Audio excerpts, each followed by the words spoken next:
Hey skiers, I'm Jeff from Skiessentials.com. And I'm Bob. How's it going? Bob and I are here today for another boot review. Bob, I've really been enjoying these boot reviews. Yep, I enjoy the boot reviews as well. Yeah, it's different. Yeah. I feel like it's been like 2 solid years of boot reviews. Yep. At least that's how it feels. No, we've covered a good amount. Yeah, and Bob and I both had a K2 boot this year to spend some time in. I had the Mindbender 130 BOA, which we will talk about in a later video and article. Bob, you spent a lot of time in this Recon 130 BOA. Yeah. Do you want to take the reins and introduce the boot? Sure. Since it's yours? Yeah.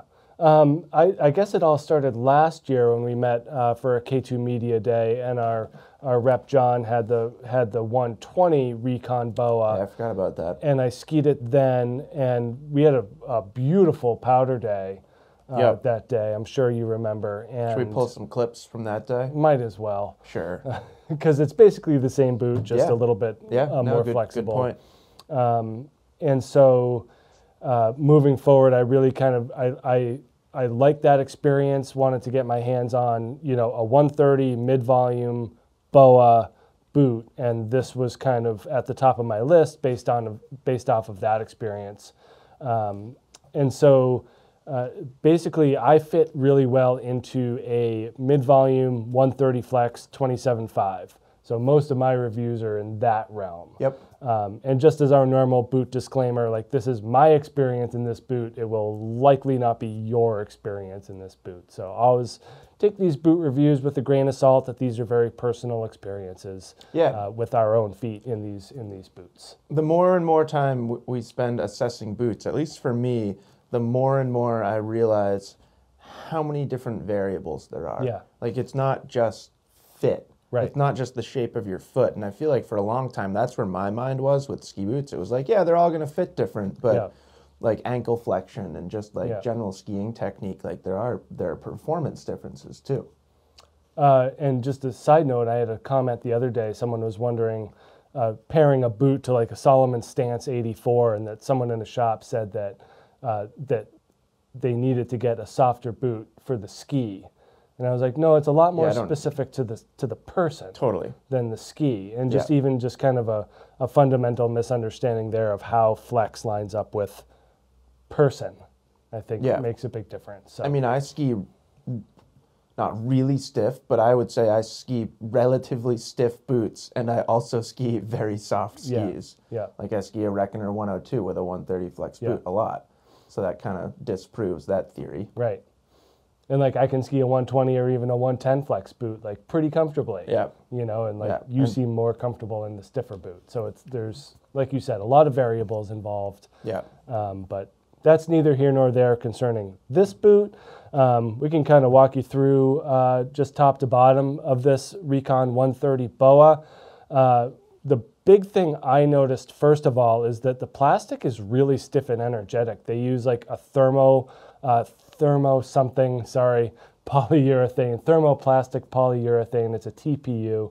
So it's a little bit more rubberized and a little bit more reactive and bouncy. I've noticed that too. And so we can kind of get to that when we talk about performance, how that stacks up against some other boots that are just more dense polyurethane. Yeah. The other thing interesting to note is that K2 doesn't have like a race boot or a race department. Yeah. And we talk about this with their Disruption series of skis, where they don't have a race ski to base this off of. Yeah, which is kind of cool because they just build it from the ground up. Yeah, so pros and cons of that. But it's interesting that they can just be like, all right, what do we want in our boot, and put it in the boot. They don't have a plug boot to work off of. Yeah.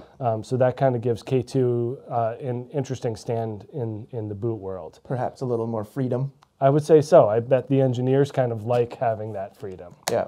But yeah, let me kind of pop this liner out and we can talk about the shell and some of the features. We'll get to the liner in a second, but yeah, kind of really like energetic and snappy with that plastic. I kind of do that pull test to see what the reaction time is on this plastic. A lot of stored potential energy in there. Totally, and you can feel it too. They do use 4 different densities of plastic in this boot, and they are color-coded, which is kind of handy. This black is going to be the stiffest and densest, and then they use a softer plastic over the instep, which when we can talk about the BOA, that kind of makes sense in terms of how that closure system affects the wrap of the boot. And then the upper shell is slightly softer plastic than what you see in the lower cuff here. And then this mid zone, this maroon area is just kind of in the middle of the road plastic. So they do a nice job of kind of varying the thickness and the stiffness of the plastic throughout the boot to achieve this desired effect.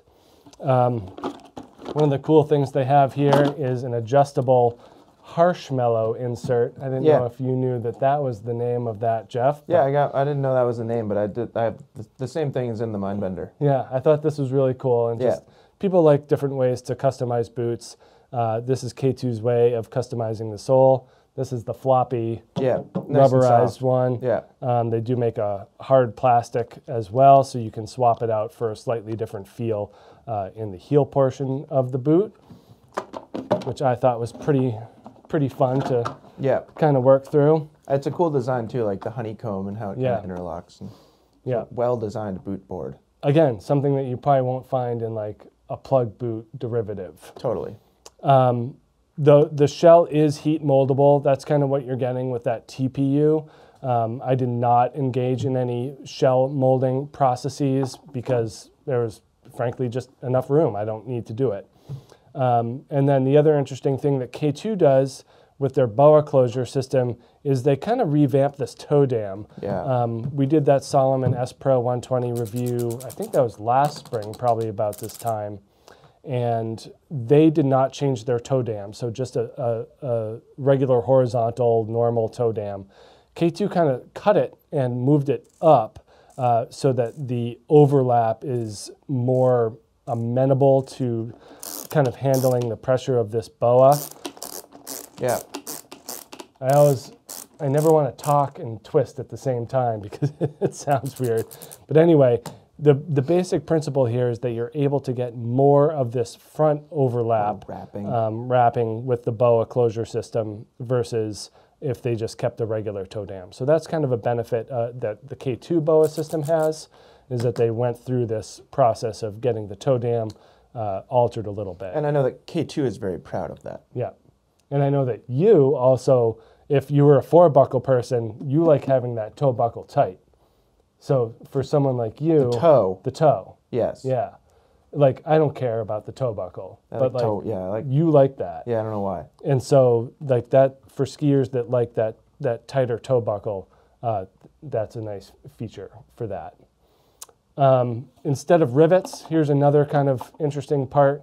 They just have their spine connection system back here, and we can kind of talk about a similarity with the Lang Shadow at some point during this video as having kind of a unique and interesting connection system here where they're basically inserting these rivet-free connections from the shell to the cuff. Mach 1 has a relatively similar system. Yeah, and the interesting thing here is that they're able to make it wider at the top, so that's not only increasing the fore aft, but also helping with your lateral support, so that when you're putting lateral energy into it, you're getting better leverage and connection from the upper spine, which is wider than the lower portion of the spine. So those are kind of some of the interesting things about the upper cuff. You do have your cuff alignment on either side here, and then 2 buckles up top. Power strap, this thing's burly. Yeah, nice power strap. I don't know if you noticed this, but you know, it's kind of their version of a booster where there is some flex to these materials, but then the front one's flexible, the bottom 3 are pretty stiff. Interesting. One of the things I had to do like first time out, was to make this thing loose.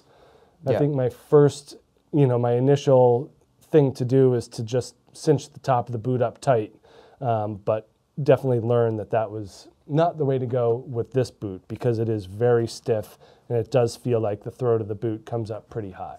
Yep. So very interesting stuff from the shell.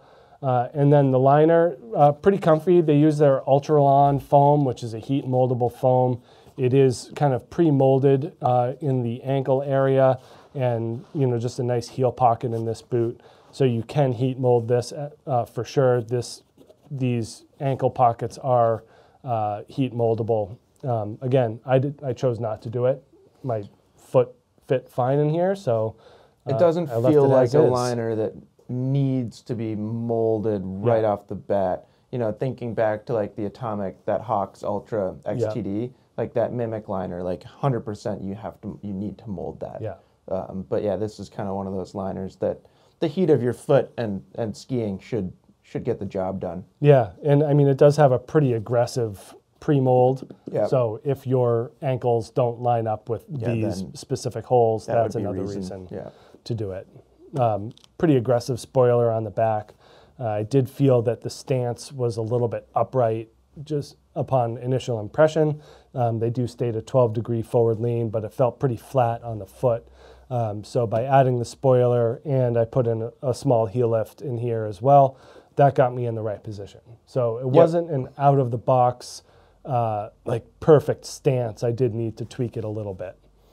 I'm glad you brought that up, because I was going to ask you before we got into performance what customization you did. Yep. Did you drop a footbed in as well? Oh yeah. I would think so. So spoiler, heel lift, footbed. Aside from that, just a stock boot. Yep.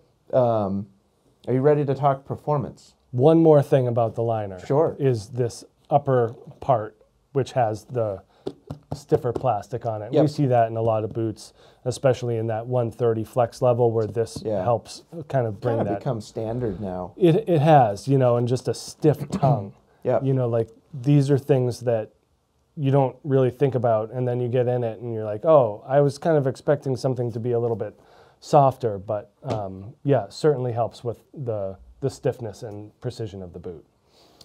So 130 flex, pure alpine boot, no walk mode here, no tech fitting. You're skiing this thing in the resort. One thing that I think a lot of people do in the resort is carving turns on groomers. Yep. So kind of starting with that application, what do you think?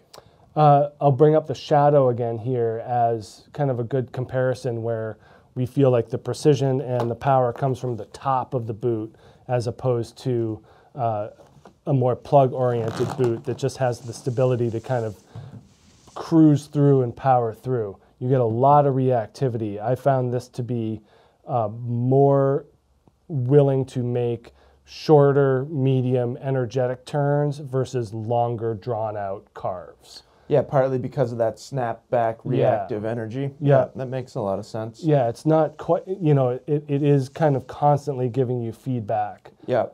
Whereas a stiffer overall boot will kind of hold that form for a longer duration of time. This thing wanted to return. Or like less reactive plastic, like some of those denser, stiffer plastics, like more traditional plastics. Yeah. It feels like they kind of like let you like sink into this big trench and turn, and it doesn't spring you out of it. No, this one certainly feels happier in those shorter to medium radius turns. Yeah. Lateral support, lateral transmission, pretty good. Yeah, really good. Very instantaneous. As I said, it feels like the top of the boot comes up pretty high. Yeah. So then you're accessing more leverage on your lower leg. So that to me translates to just like spot on lateral support. Like as soon as you tip, this thing's moving into wherever you want it to go. Yeah, that higher cuff feel is something that I noticed in the Mindbender too, and we can talk about that when we do a Mindbender review. What about like shorter kind of skidded turns on the side of the trail?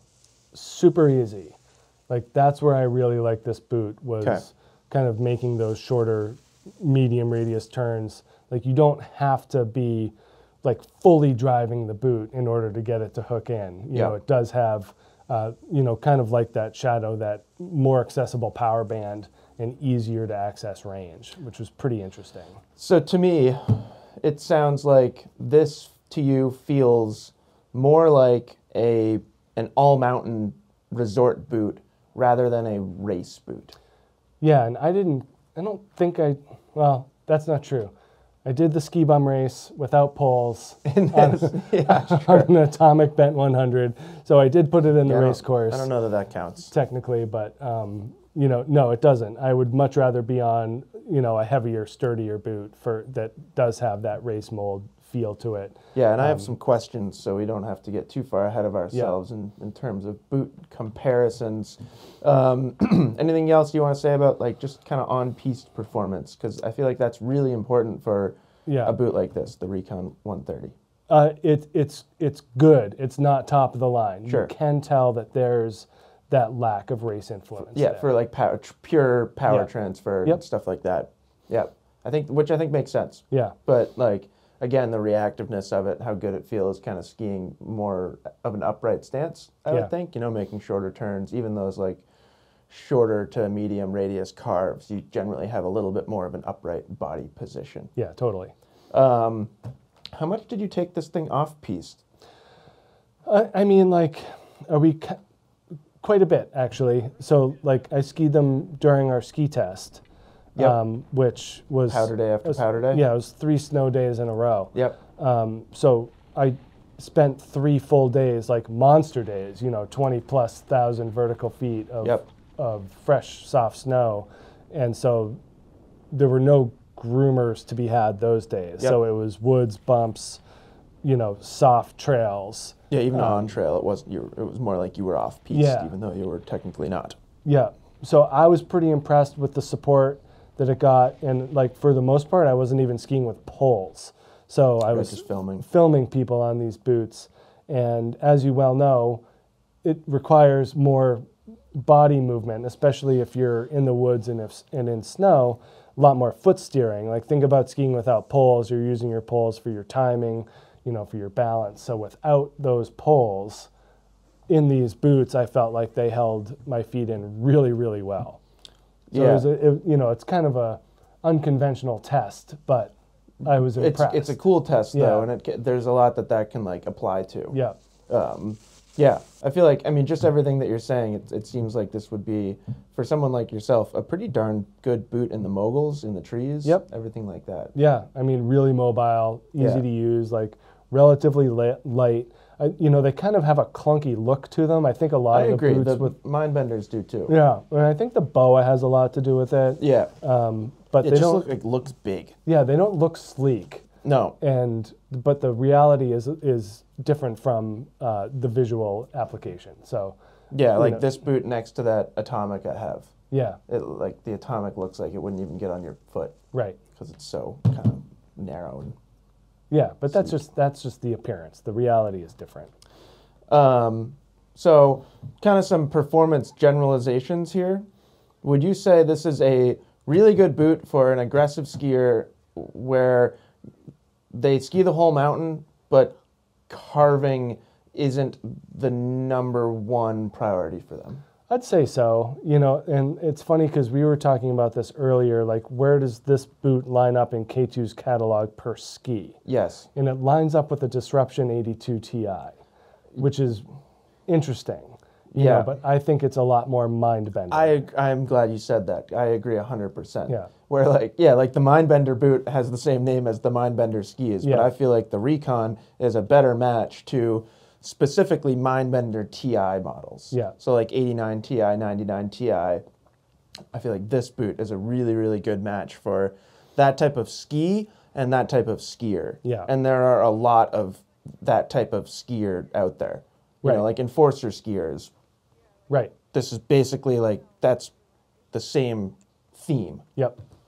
Yeah, which and like, you know, the coloring, I'm like, they had to make this boot look like something, and it does match the graphics of the Disruption. Yeah, so that's kind of where we came up with this theory, where it doesn't match the more vibrant colors of the Mindbenders. But from a skiing standpoint, I do think that 89, 95 underfoot ski with metal is where this thing lines up. Super good sweet spot. Performance-wise. Yep. I feel like Mindbender 108 too. Yep. Like big free ride, you know, if you're like kind of a resort free ride type skier, I feel like this boot would work really well. In fact, Matt McGinnis, this is his choice of boot. Oh, I did not know that. Yeah. Oh, okay, cool. Yeah.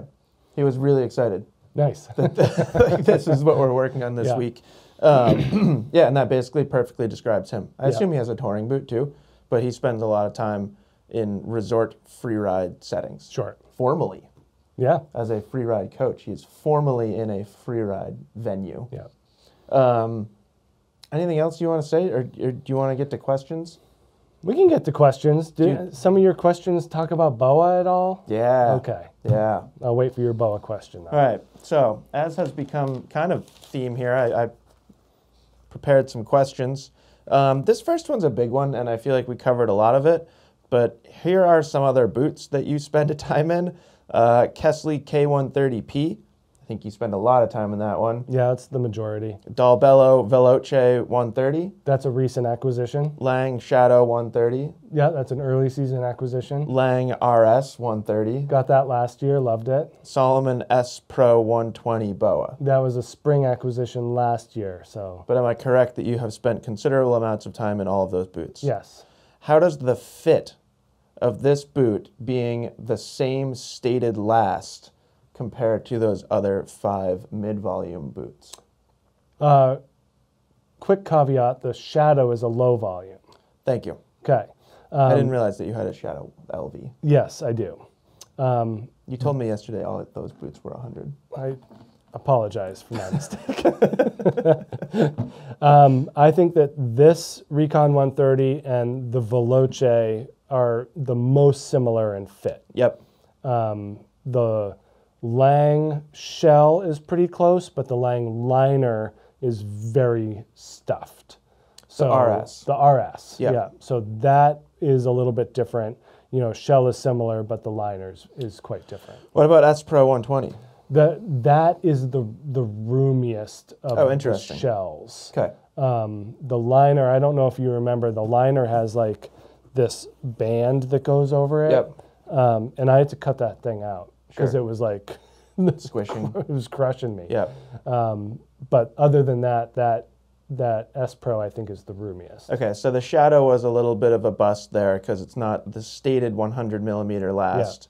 For this one, we're going to eliminate the S Pro 120 BOA. So Kesley K130, Veloce 130, Shadow 130, RS 130. How does the flex compare to those 4 boots? It is initially stiffer. Yes. So from the top of the turn, it is stiffer than all of them. Yeah, Like, it's almost like reverse progressive. I had to back it off. You know, like I buckled it up, did the strap, and made it halfway down my first run. Yep. And was like, something's off. You know, got to the bottom, and kind of reconfigured the strap and everything like that, and then it was fine. So you do need to kind of back off the very top level of this boot. Here's an interesting thought. I did not write this down, it just occurred to me. Do you think this boot is really good for somebody with limited ankle flexion because of that initial responsiveness and like initial flex? Yeah. Do you understand what I'm getting at? I do. I don't. Not that cut and I dry? don't think it. Yeah, I don't think it's that easy to answer. Okay. Leg length. The concept preference. made sense. Yeah, in no, my it head. does. It lines up well with the concept of the boot. Yep. This one's very simple. BOA versus buckles. I am not entirely sold on the user-friendly. Excuse me. Went for my first mountain bike ride yesterday. Yeah, it's all coming up. It's all coming up. All that stuff from the winter.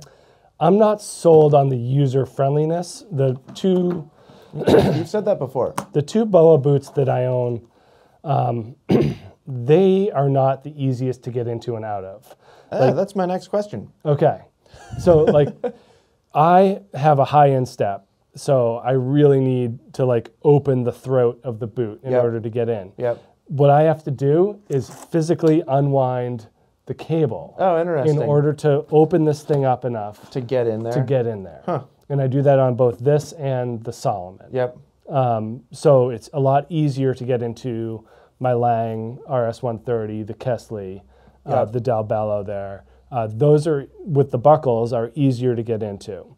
And then what I end up having to do is this for forever. Yeah. So like from a user friendliness standpoint for me in and out, it's not as easy to get in and out. I've heard other people have different experiences. So like a lower instep person won't have to physically unwind the cable in order to get it out. Yep. And then from a skiing standpoint, you know, once you find where you're at, you're good. Yep. But I don't find that it's any easier or harder to adjust. In many cases, it's easier for me with like, I'm not the most flexible person. Yeah, I remember you saying this. Like to bend over and do this. It's almost easier to use my momentum to just buckle. Or go down and flip up. Yeah. So like for me, that's a little bit easier. Yeah, and I didn't have that issue. Yeah. And then like it maxes out, you know, like it almost gets too physically hard to turn the dial.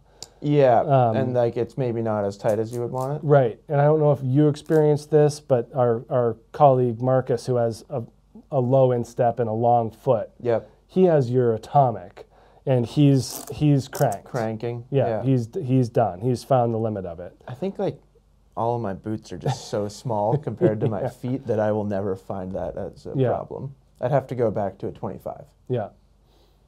So like I'm not sold on the user friendliness aspect of it. Like I don't think it's like that much easier than buckles. What about the fit? Like once you're in there and it's cranked down. Yeah, I got no problems with the fit. It's not like it feels eons better. Sure. You know, but it does feel natural and smooth. Yeah. And it does. I mean, it's wrapping. It's as advertised where it wraps. It doesn't compress. Yeah. So I think that's a huge plus, and that happens to me in buckle boots, especially the Lang RS 130, with that liner being low over the instep.